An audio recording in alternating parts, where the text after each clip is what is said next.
You're watching KTXS News at 6 with Farrah Walton.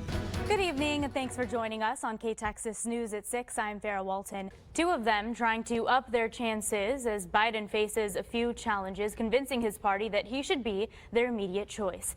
Sinclair's chief political correspondent Scott Thuman shows us why.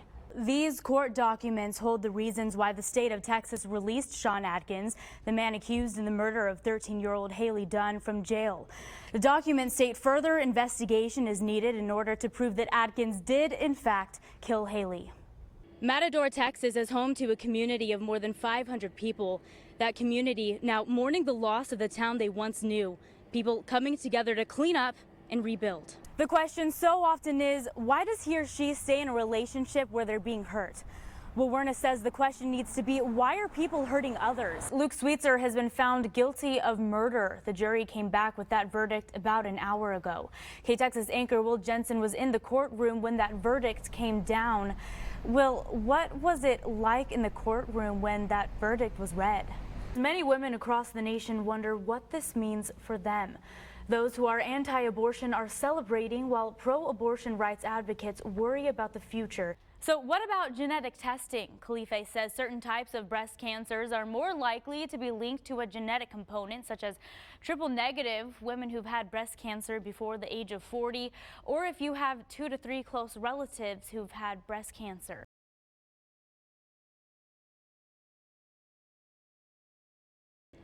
Matador, Texas is home to a community of more than 500 people. That community now mourning the loss of the town they once knew. People coming together to clean up and rebuild. And we got in it.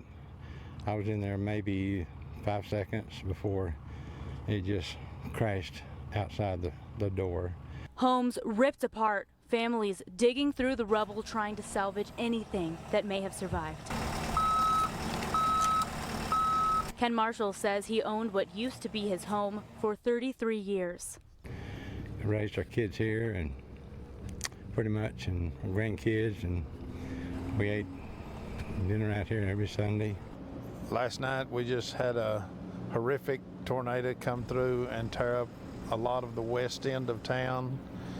We've had some casualties and many injuries, and the outpouring of help has been phenomenal.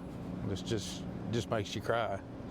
Pat Smith, the mayor of Matador, says people are coming from all directions to help clean up the houses and businesses destroyed. And these people are coming from I don't know where. I don't even know who was working on my place. Meanwhile, others are remembering the moments of Wednesday night.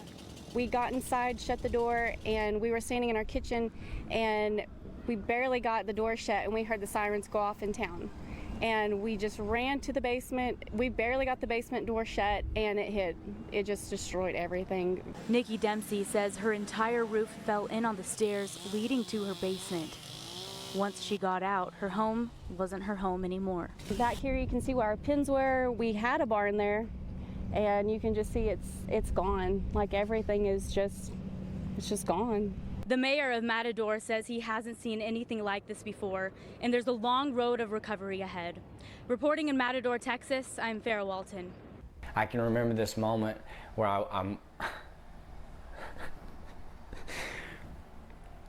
where I wake up and I just see ambulances and medical personnel and my mom, and for a whole minute I thought I was in heaven. Casey Waits, a recovering addict, says when addiction grabs you, it grabs you with both hands and doesn't let go. I was laying in a 4-lane highway and someone had stopped and pulled me out of the highway. That was Waits' darkest moment. But it wasn't until he went to jail that he decided it was time to turn his life around. My mom called me on the phone and told me about the men of Nehemiah. And that is when I said to myself, okay, there is someone out there who wants to help me. Luckily, I found freedom now. The Men of Nehemiah is a faith-based nonprofit organization recovery program. Lee Morris is the founder of the Men of Nehemiah Abilene and a recovering addict himself. He has a drive to help men recover just like he did. The passion is just one more man that may find freedom in Christ from the hell of addiction That's it. Right here. The organization offers a 4-phase, 12-month program. We take a guy that's like Casey or Eric and Andreas that have been at their most broken point, and if they're willing to change, then we make a process available to them. We have a military aspect of our program for discipline and to instill obedience and also self-worth. The solution is in recovery, and Morris says that comes with people being willing to help. If you can find a solution to that problem, you would change this community, this city, this state, and this country. Helping one man recover at a time.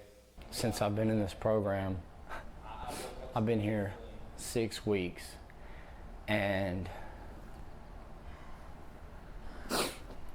my dad told me the other day that I was allowed back at his home.